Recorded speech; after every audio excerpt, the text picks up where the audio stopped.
Good morning and welcome to this Euroservice free live webinar focused on EIC Accelerator call for proposals. I'm Veronica Bari and I will be the moderator of this webinar. And today with me, I have the great pleasure to welcome our colleague Damjan Struna, our expert in EIC Accelerator call for proposals with extensive experience in preparing research and development project proposals, particularly for SMEs and startups. EIC Accelerator is one of the main funding opportunities within the European Innovation Council. EIC funding aims at supporting game-changing innovations throughout the life cycle, from early-stage research to proof of concept, technology transfer, and at financing and scaling up of SMEs. Within this, EIC Accelerator, which was previously known as SME Instrument, is focused on supporting enterprises in the final stages of innovation development and scaling up of startups and smaller companies in particular. Before we get started and we wait for our guest to join us today, I would like to introduce Euroservice to you. Based in Trieste and founded in 2004, Euroservice is a modern consulting agency specialized in the field of European Union project development. Today, Euroservice Group is made up of 3 different companies: Friuli Nova, which is specialized in digital transformation and Industry 4.0 for Italian enterprises; Europski Center in Slovenia, specialized in the internationalization of companies; and Euroservice itself. Euroservice in particular offers its services to companies, public agencies and public administrations, as well as to non-profit organizations such as associations and foundations that require support in taking advantage of all the opportunities offered by the European Union with regards to the announcement of calls of opportunities and funding. Before we get into the webinar, I kindly ask you to write your questions in English in the QA box you can find below. I will be collecting all the questions throughout the webinar, and at the end of it, we will dedicate 10 to 15 minutes to answer to all your questions as best as we can. Now we can start. Please, Damjan, the floor is yours. Okay, thank you, Veronica. Hi, everybody, and welcome to today's presentation. I'll try to share it with you. Share screen.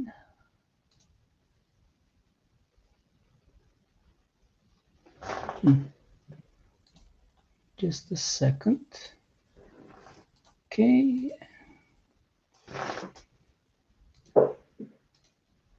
Okay, Veronica, just tell me whether or not you can see the... Now I can see it. Yeah, okay. So we can begin. So the topic of today's webinar is the EIC Accelerator call for proposals. And we'll go briefly in the next hour or so, we'll go briefly through the main key points to see whether or not this call for proposal is suitable for your needs. So what is the EIC Accelerator call? It's a call that was previously known as the SME Instrument. It started in 2014, and then it went through several versions. The first, let's say, variation was the EIC pilot, which started in June 2019. And now we have the EIC Accelerator, which is the continuation of this EIC pilot. It's one of the most interesting centralized calls for proposals if you are a European SME, especially if you're a startup or if you're a micro company. It's less suitable for bigger companies, let's say mid-sized, and it's not suitable, of course, for large companies. So you have to be SME, but the best is if you are startup or a micro company. You can get grants up to 2.5 million euros. So they start from 0.5 to 2.5 million. And co-financing is quite high, 70%, for projects which are usually duration to maximum to 2 years. And they have to be TRL level 5 to 6 or higher. And we're going to talk about the technology readiness levels in the next slide. Or a little bit later on. Now, of course, since June 2019, you also have the possibility of not only getting a grant, but also getting the investment into your company, into your project of up to 15 million euros, of course, for suitable equity in return. And this is for the activities after you have completed your system, after TRL 8, and for this commercialization activities for the scale-ups, etc. So because then you need a lot more money than just a couple of million usually.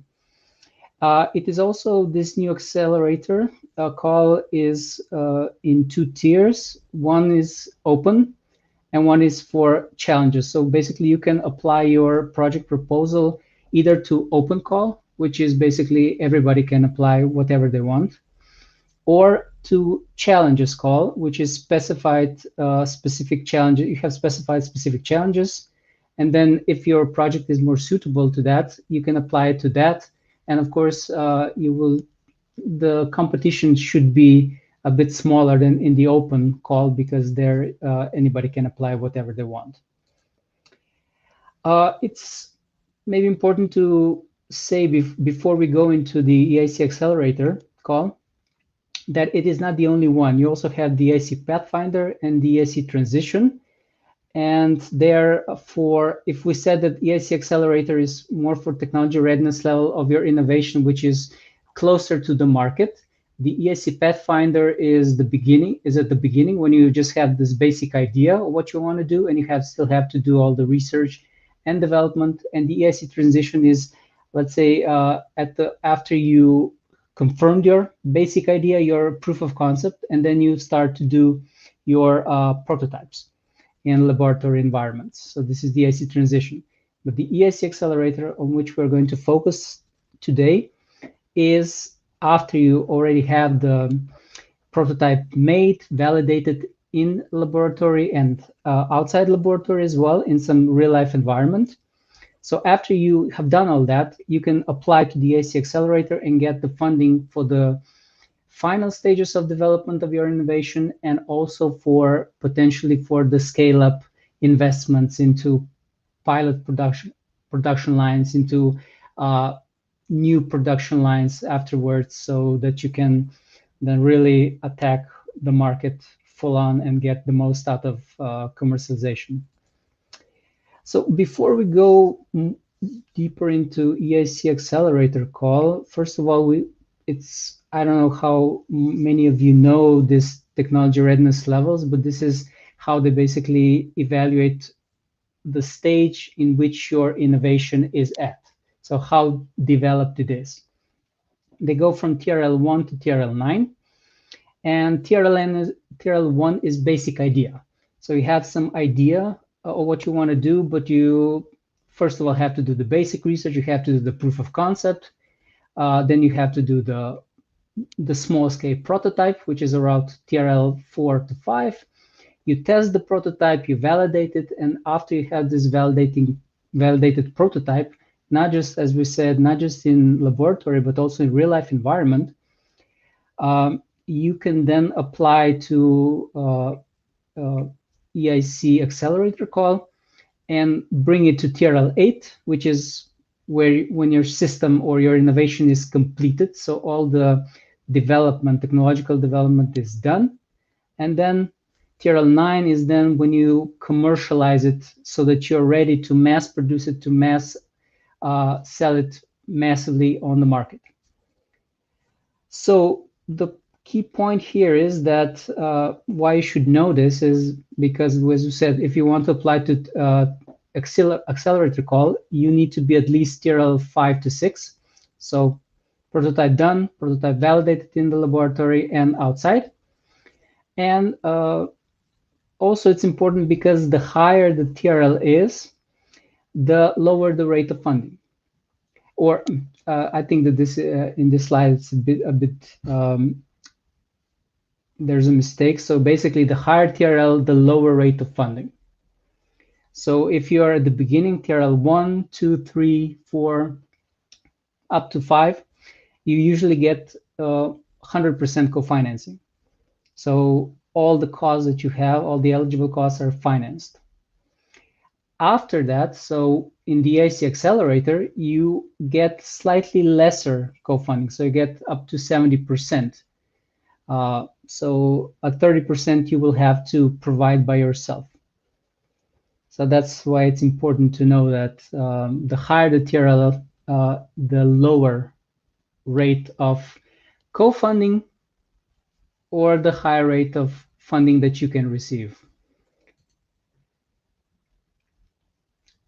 So the evolution of the EIC Accelerator call, as I said, it went through several stages.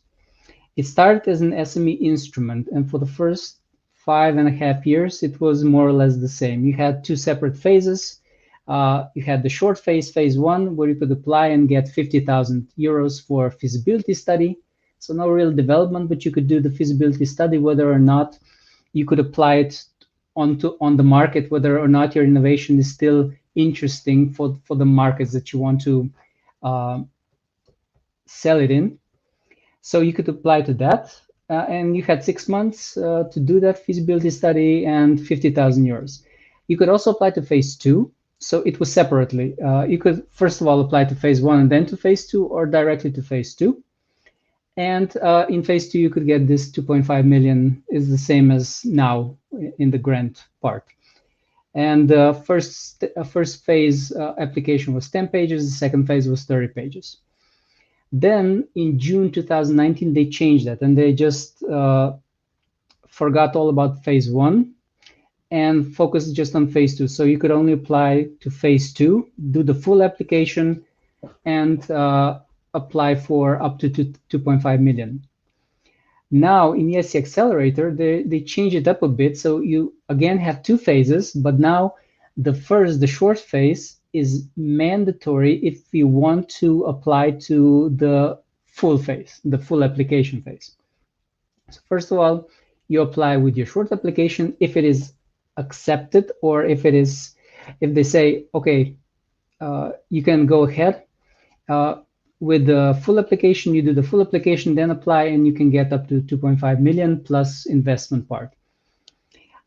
What's different is also that now you only have online questions. So everything is done on the special platform, online platform. Before you did the administrative part online, and the rest you did in Word and PDF, and you uploaded everything. So now majority will be done with just online questioning.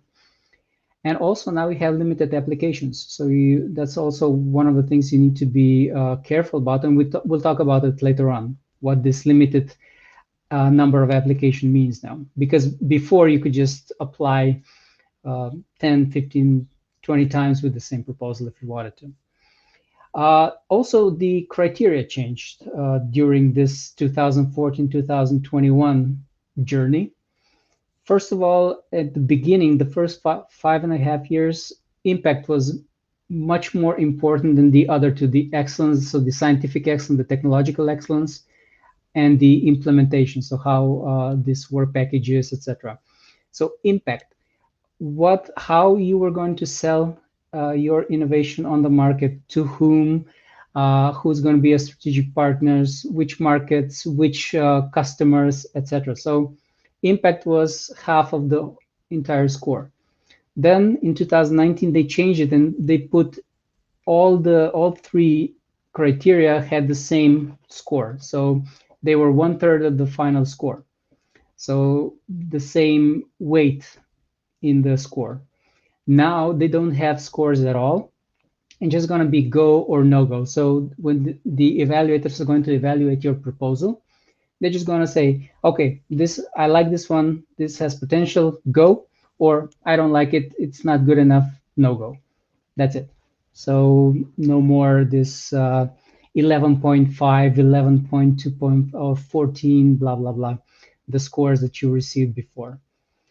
As I said before, only grants were available in the first 5.5 years. And then in 2019, they introduced this blended financing, where you could get both grants and investment, or just grants without the investment.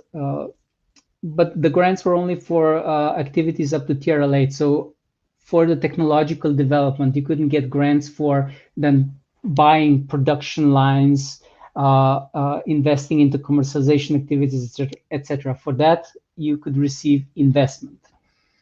The point is that they didn't really specify it clear enough, I think. And because majority still applied only for grant. You know, you don't want to apply for investment if you don't have to, because that would mean that you have to give a part of your company away to the investor.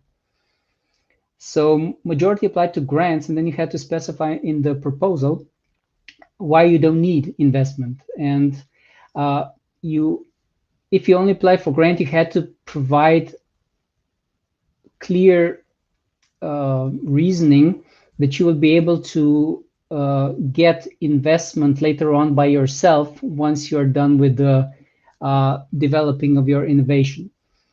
But that wasn't clearly, that wasn't specified clear enough. Now they have clearly specified. You can apply for grant only if you have very clear explanation how you're going to provide the funds. So there's many millions that you will need for sufficient scale up later on. How are you able to provide that by yourself so that you do not need their investment? One more thing that changed a lot is the pitching. So before, in the first up till June 2019, you didn't have pitching.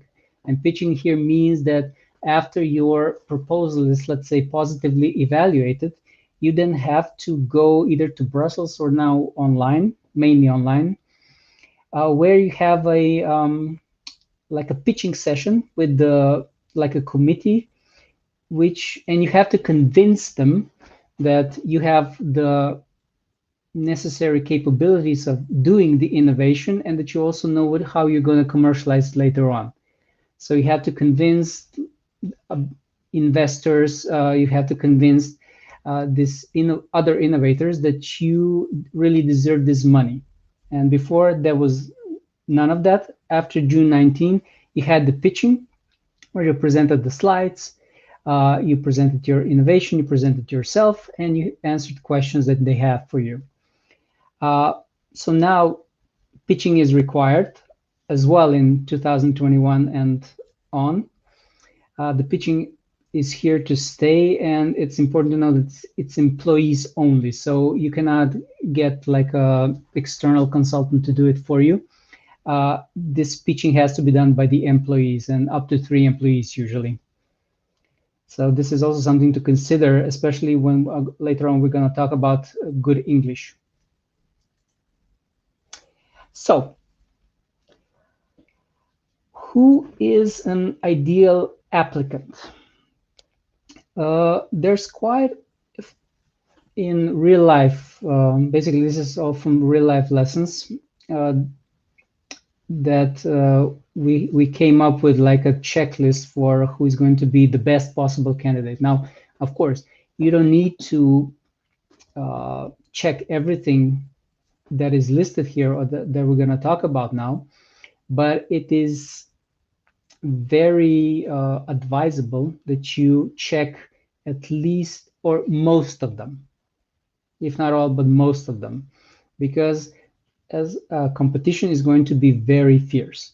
You know, I mean, the usual rate of success is about 4 to 5% per call. It can be even lower if you have, let's say, a final call of the season, or as we had like the final call in 2020, where, you know, instead of usual 1,800 or 2,000 applications, you had over 4,000 applications. So it can vary from call to call, but usually the success rate is about 4 to 5%. So you will have a lot of competition. And that's why it is important from the start that you check most of these, what is going to be on the list that we're going to go through now. So first of all, ideal applicant is definitely a young startup or a micro company. So at the beginning in 2014, it wasn't that important. Even if you were like a mid-sized company, you could still get funding for your projects. But now, as time went by, more and more they've decided to focus on trying to find really breakthrough innovations. And they came up with like a exponential rationalization that young startups or micro companies are more likely to come up with really breakthrough innovations, especially if they're a university spin-off or a spin-out, because they have the necessary scientific researching capabilities. They have the thinking that is usually type of thinking that's usually required for breakthrough innovations. So if you're a startup or a micro company, especially if you're a spin-off out of university, you have a good head start. And you have to be a company which has an innovation which is really high risk, but has extremely high potential on the market. What they're between the lines searching for is they want to find European unicorns, and unicorn is a company which eventually gets to evaluation of $1 billion or 1 billion euros. So they want somebody who is able to be, when they come to the market with innovation, get a big share of the market and then just start growing and scaling up and expanding. And of course, that's why we'll need this huge millions afterwards, after you've done the innovating part, and why you have to be ambitious and also 100% committed, because you need to have it is very advisable if your innovation is or has a potential to be market creating, to create new markets. Second is that, of course, because you are high risk and because you're this startup or a micro company, nobody's going to invest into you at this stage. So you have trouble obtaining money. You need a lot of money, either for development, first of all, for development, so that you develop your prototype, whatever you have, until the final stage. And then, of course, to scale up. And for that, you need a lot of money. And because you don't have, I don't know, collateral, you don't have a lot of turnover or any turnover yet, banks, other investment capital funding, they don't want to invest into you. So you're not bankable. You cannot get the money that you need. So that's one of the things, because now you become very interesting for the EIC funding. And also you have to be able, or not able, but open to giving up equity. So percentage of your company ownership, because you will need to be willing to give up this percentage later on when you go through various investment rounds. So here, for the investment part that the EIC can give you, so this up to 15 million, they will require, depending on how much you ask, how much money you ask from them, they will require a certain percentage of your company. So between 10 to maximum 25%, they said. And of course, later on, when you need additional money for additional scale-ups, because if you want to become close to a unicorn, you need to expand, and invest. You will also need to be open to give up further percentage of your ownership. And of course, that's why, let's say, startups, micro companies are more interesting for the EIC funding, because usually when you are a bigger company, you are less or more established company, you are on the market longer, you are also less willing to give up percentages of the company share.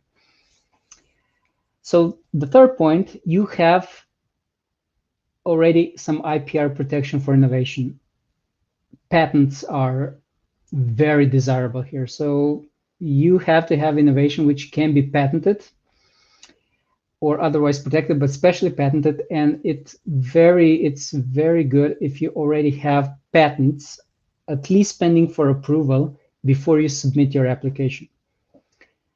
And you have also done your freedom to operate search, which is basically you have done the analysis that you are not infringing on any patents and that you will be free to commercialize your innovation later on. So, you know, that it's not then this bitter pill when you try to commercialize and then you see that there are already some patents out there. So if you have some patent protection, that also means that some freedom of to operate search has been already done, and your innovation is confirmed that it has really this freedom.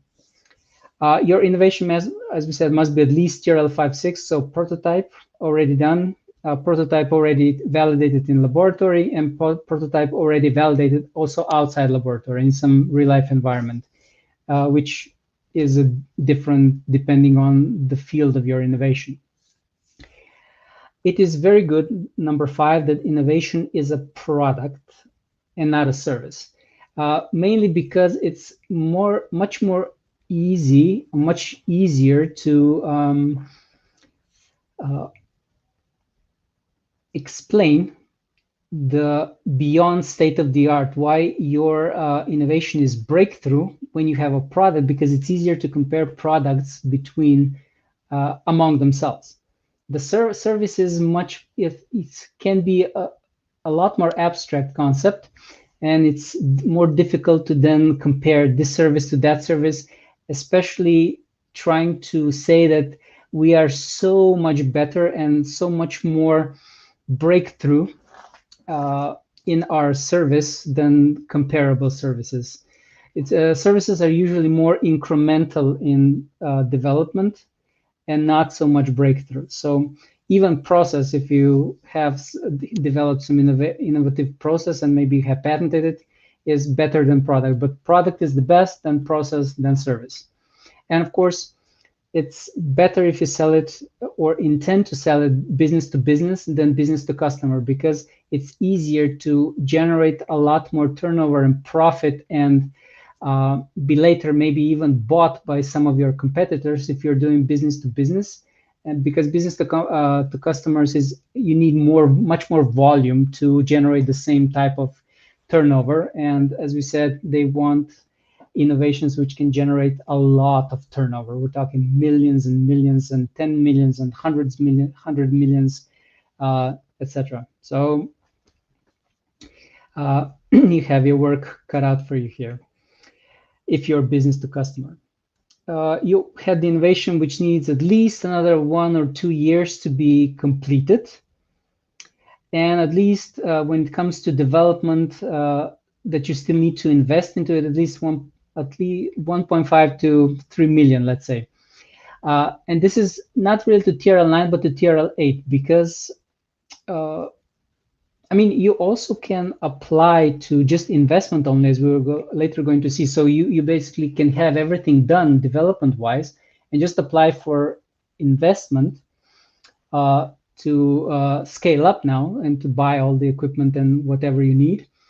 But if we're talking about the grant itself, it's good that you still have, that you are at least TRL 6, but you still need a bit more time, 1 or 2 years to develop it to TRL 8. So you still have a lot more development to be done to get from a small scale prototype to a real life size thing that you want to then market later on.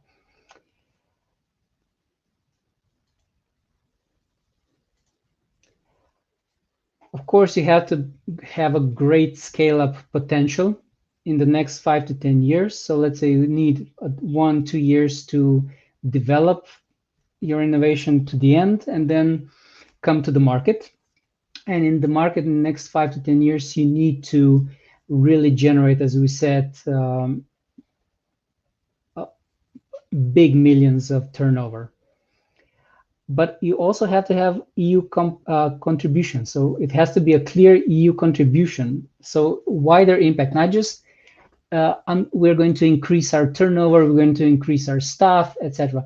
It also has to have some, I don't know, positive environment effects, positive climate effects, positive social effects on the society at large, at least European society. If there's global implications, even better. but there has to be a wider contribution than just what is going to do to your company. You also have to explain or be able to explain why innovation is much better than others. If you have received some innovation grants or awards for previous stages of your development, super. That's put everything in the application, because this shows that others have identified that your innovation also has this potential. You also have to be able to list the closest European, at least European competitors, but also others worldwide. And you also have to be able to explain clearly why your solution is superior and theirs is not good enough. And as I said, if you have a product, that's much easier to do with the specification, etc., to compare like that. Your innovation has to be focused on fast-growing markets, emerging markets, blue ocean markets. So 11.11.12 are basically the same thing, where you have this annual growth rate, expected growth rate to be at least 10%. That's the absolute minimum, but it's better if you target markets which are still emerging or completely new, where you can get a big market share, and they're also fast growing, 20, 30, 40 or more % per year, at least for the next 5 to 10 years. So you need to find some niches or markets which are not exploited either at all or not enough, and you can then just explain better how the impact that you're going to have on the markets, and also the scale up or the turnover that you'll be able to generate. And finally, the teams. The part about the team, it's not just enough that you have just scientists or technical researchers. You need to have a mix. Your team has to be a mix of technical and business skills and experts. And ideally, you also have a business expert or a mentor, who has previous experience in scaling up startups. That's a big bonus if you can. They can also be external experts that you're working with, but they can help you, or they are maybe in your advisory boards, or maybe they are in your, I don't know, depending on how you have structured your management, but include them in somehow and have a mix of technical and business skills. Also female, so not just all male teams, but also that you have mixed gender teams. If you have a woman CEO, all the better, because that's top. And you will have more chances of getting invited to the pitching phase. And also international, so that you don't have just a team of all Italians, of all Slovenes, all Austrians, but you have international component, because then it's easier to say that not just your team, your company, your innovation will have a potential for wider impacts.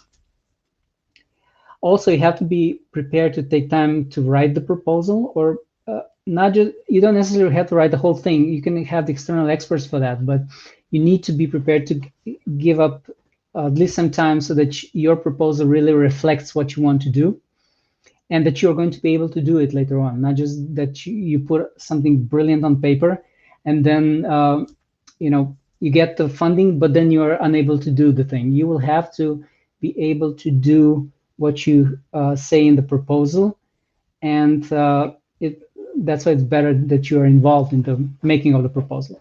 Also, you have to speak very good English, because not just because you're going to be participating in the writing of the proposal, but because you're going to have to do the pitching yourself. And if you have this brilliantly written proposal with brilliant English, and then you come to the pitching phase and you can barely say one English sentence, and your accent is so thick that nobody understands you, you're going to fail. You're not going to go through the pitching phase, most likely, and even if your proposal is brilliant, So you have to be able to have good enough English to present your proposal, your innovation to others who are going to be listening to you with the pitching. You also have to have a project which is you cannot do without EIC funding, so you need EIC funding, and you also need the EIC business acceleration services that they offer, because that means that they will be putting you in touch with investors, potential clients, potential customers. They will be facilitating networking for you, mentoring you with all your business plans and commercialization plans, etc. So you also have to be able to need this. If you don't need them, it means that you can do it all by yourself. So why don't you? And these are some of the industries which are most successful or have been most successful up to now. Most of them are deep tech. So basically, you have innovation which is comes from scientific breakthroughs or new scientific findings, and then you put that knowledge, that breakthrough knowledge, into a breakthrough innovation. So that's why a lot of that is technology based. And that's why we also say that it's the startups and micro companies who have come from universities and have university researchers and PhD students and PhD researchers are more likely to be funded than others, because it's more likely that your innovation is really this deep tech that they're searching for. Okay, so we have already said about the funding. You have now 4 options. Previously, first of all, you had only grant, then you had grant plus investment. Now, and of course, you also have options of grant only or blended, so grant plus investment. Now you have options of grant only, the same 70% co-funding up to 2.5 million euros. You can do the blended thing, grant plus investment. So you get grant for development and then further investment for the scale up. You can do investment only. So you have already done all the necessary development. Your innovation is done. You just need now a lot of money for the investment and for the scale up, and you're ready to give up some percentage of your ownership. You also have this option of first grant and investment. So basically you apply for grant plus investment, but when they evaluate your proposal, they realize that you are still quite far away from the market. So you still need a bit more time to develop it to the TRL8. So they first give you a grant, and if you do it successfully, then you can get the investment part as well. But still, you cannot just apply this innovation, which is still basically before prototype stage. You need to be at least have some sort of proof that your innovation works, not just in laboratory, but also outside. The investment part, as I said, 10 to 25% ownership for up to 15 million. And usually it's what they call patient capital. So they invest in your company for 7 to 10 years. So not in this immediate pressure that you have to provide huge turnover in the next 2-3 years. So they're willing to wait a bit, up to 15 years.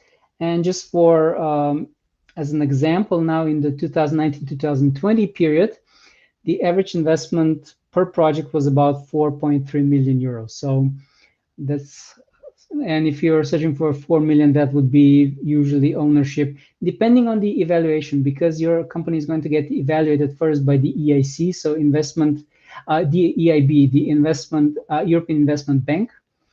They're going to evaluate how much you're worth, and based on that, you will receive offer on for what you want this investment funding. You will receive an offer how much ownership they want from you, but it shouldn't be more than 25% at this stage. How can you apply? So basically, everything is now done to the new AI platform. You basically go to login, register, and then do the online answering questions, first for the short proposal and then for the full proposal if your short proposal is successfully evaluated. Short applications actually can be submitted from today on. You can apply anytime. It usually takes 2 to 4 weeks. And then when you get let's say, the go ahead that you can do the full application, you have then 12 months to apply the full application to one of the deadlines. So there are no deadlines for the short applications. You can apply anytime, but there are deadlines for the full applications. And they're going to be probably about 2 deadlines per year. This year, the first is 9th of June, and the second is 6th of October. So if you get a positively evaluated short application, you can then apply for the full application. But be careful. Before there was a lot of resubmissions. So you have one proposal, and then you just submitted it. As I said, maybe 10, 15, 20 times you could resubmit. Now you only have one more chance. So if you do a short application and you fail, you can apply it one more time. And then if you fail, you have to wait 12 months for the next application. It's the same with full application. I mean, you can apply with other project, but for this specific project, you can only apply 2 times. If you fail 2 times, then 12 months you cannot apply anymore. The same with full application. If you fail the first time, you can reapply it one more time. If you fail, you go back to the short application, but you also have to wait for 12 months. So basically only one resubmission at any stage is possible if you're not successful. So be careful, because 12 months is a long time. Basically means that for 12 months you cannot apply the same proposal again if you failed twice. This is what it looks like. So first of all, do the short application online. I think it's about 14 questions, 1,000 characters for each question, which comes to about 5 pages. You also have to do maximum 10 slides of your basically presentation. If you would, it's a draft of your pitching presentation. So you do the up to 10 slides where you present innovation and your team. And also you have to do the maximum 3-minute video of your team where you film yourself, where you present your innovation, your team, what you want to do, why you're so passionate about that you are worthy of their money. And of course, this is where the good English also comes through.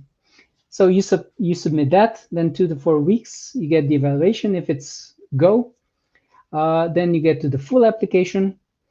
Also online, the length is still, because last I checked, it wasn't yet available how it's going to look like the full application. But most of it will have to be done online. So no more this Word, PDFs, whatever. You have 1 year after you're successful with your short application, you have 1 year to apply it for full. After you apply, so let's say June the 9th, if you apply, then you have up to 5 weeks for evaluation. So mid-July, you would get, at the latest, you would get the results. If it's go ahead, then you would have in 9 weeks, you get Skype, because most of the pitching is now going to be done online. So if your full application is successful, you have 3 experts evaluating your full application. If all of them say go, you go to the pitch. And then, but of course, the pitch doesn't mean that you will automatically get the money, because only select few which are pitching are going to be finally selected for the funding. If you do not get the funding, you can maybe get the Seal of Excellence. So that's your proposal is brilliant, but we don't have enough money to fund it. And you can then maybe do something with that on the national level. Or if you're just unsuccessful, you go back to the full application phase where you can, again, apply one more time. So the final, let's say, 4 or 5 minutes, let's just recap the crucial mistakes that you have to avoid from what we have experienced so far. So before you apply, you have to know about your markets. Which markets, how big are they, and your TAM, so total accessible market. How much of that market that you present, so maybe it's $1 billion or €2 billion market, how much of that is accessible to you? Because you're targeting either some niche within the market or some special geographical location or whatever, or specific customers. So you have to be able to estimate what your total accessible market is and what your markets are. You have to be able to name them, analyze them, and why your innovation is suitable for that. You also have to know about your competitors. Of course, if you know your markets, you have to know your competitors, your competing solutions. So the state of the art, what is best that is currently exists on the market.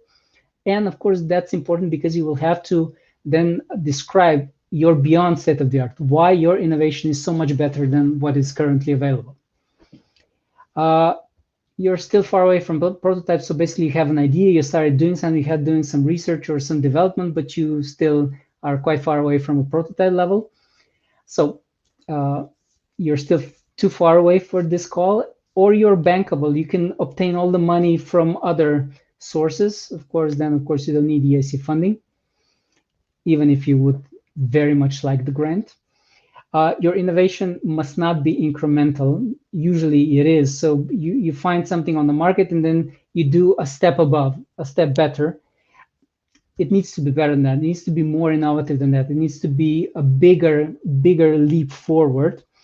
And you must not be focused on mature markets, which are markets which grow, I don't know, 3, 4, 5% per year, have a lot of competition already, have a lot of dominating players, etc. So, because if you're targeting markets like that, automatically it limits how much impact you actually can have, how much of a share you can get, unless you have really breakthrough innovation that everybody will want to substitute what they are currently use for your innovation.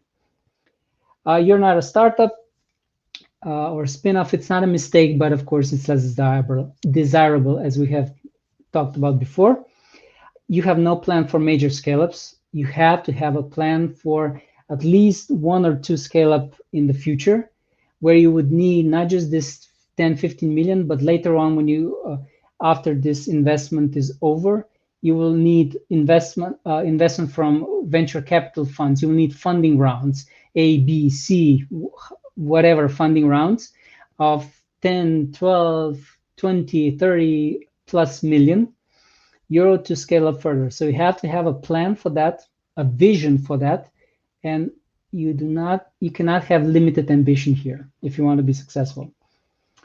So concluding, it is a very attractive option on paper, but very difficult to get. A lot of things that you need to fulfill, a lot of boxes that you need to tick.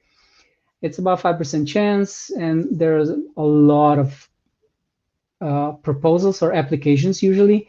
Now maybe less because at least later on, because you will not be able to resubmit, because a lot of those 14,000 plus applications that were done were multiple applications. So same application applied multiple times.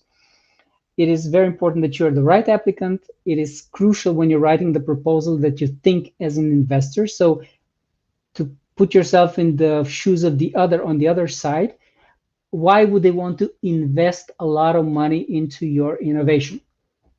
What will they get out of it? What will you get out of it? What will the EU and the world get out of it? It's a very thin line between success and failure. If you are not successful at the call, doesn't mean that you have a bad innovation, but just if you tick the boxes before and then you apply, doesn't mean that you're going to be successful. But you can get seal of excellence. You can get maybe some feedback how to improve your proposal, because you can have a brilliant proposal, but you just presented it not in the best way or in the best light, and there are things that you can improve on. That's why you have another possibility to apply after you get the feedback from the evaluators. And the EIC calls, they will continue. They will continue this year and after 2021. Pretty much similarly, I expect them now. And of course, the more active you are, the better, the more chances you have of being successful. So not just applying once, and if you're not successful, that's it, but applying multiple times if you're serious. And be, of course, careful with resubmissions, because 1, 2 fails and then you have 12 months off. So I think that we will stop here. And now just tell me, do I stop this, or because we're now ready for questions if there are any. Yes, thank you, Damjan, for your inspiring and detailed presentation. We have a specific question for you. What happens if a company loses SME status during the implementation of an EIC project? Oh, that's a good question. Now, there have been some examples before of that. Do you see me on camera? Yes.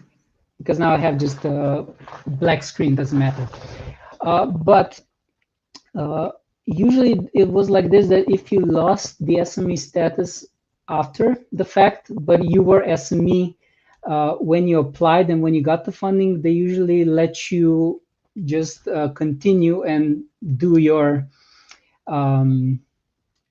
thing. So even if you were not SME or you were bought by a larger company, etc. So, but it is a complex issue and it needs to be done case by case. So it is, I cannot say generally.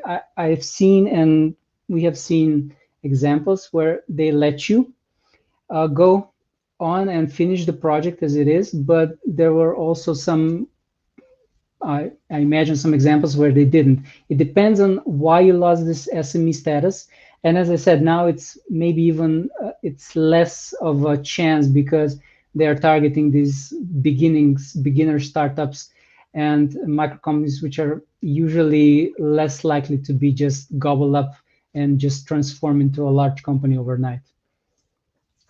So it's case by case basis actually, but there were instances where they let you just go on and finish the project. Thank you, Damjan. Damjan, could you please give us some concrete examples of a financed project? Okay. I mean, I can give you an example of a project which got a seal of excellence, but just it was basically like an innovative extraction device for I have a problem here. I mean,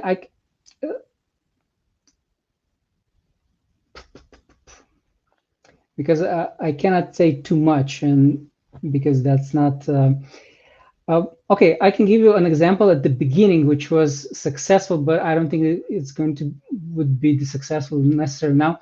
They made a like a filter, like a polymer filter for gas pumps for the engine,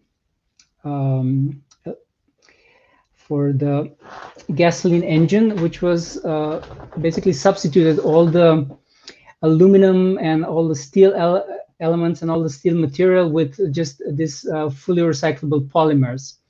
But that was in the 2014 where a lot of things got funded which wouldn't get funded now. Now it's mostly, let's say, if you have some green innovations where you can transform waste into applicable projects. I can give you an example from America, and there were similar in Europe, which got financed. And you have in America, you have this company which is called the Peel Sciences, and they what they've done is they take waste from citrus fruits, from apple peels, whatever. They take this waste and then they transform it into edible food, coverings. So basically for oranges, for apples, which are picked, and so that they don't go ripe, or that they then don't go to waste before they are consumed. You put this edible coating on it, and so basically you have the whole circle from waste products you make through innovations. You make these extractions, which you can then transform into products such as edible food coatings, which you can spray on or put like an edible film on them, etc. So this would be as close of an example that I can give you of a project which was, let's say, funded or close to funding now in the 2020 session. So, but it needs to be something that, because edible coatings, they exist, but very few coatings are made from waste, and very few innovations are capable of just transforming something that is wasted there into a completely different innovative product. Thank you, Damjan. Thank you for your answers. I'm sorry, I cannot be more concrete. I'm sorry, but hopefully it just gives you an illustration of what it takes, you know. And the innovation can be like an extraction system, or it can be a process of how you do it. Depends, but it has to be something that can be patented, you know. Thank you. Now we can conclude. Dear guests, thank you for being with us today. I hope we answered to your questions as best as we could. And if you have any questions, you can still send the email. Yes, if you want to know more about the program, you can contact us via email at info@euroservice.eu. You can see below the email address. And we invite also you to follow our social media profiles, YouTube, Facebook, and LinkedIn. And on YouTube, you can find all our webinars, and this webinar will be available on YouTube as well.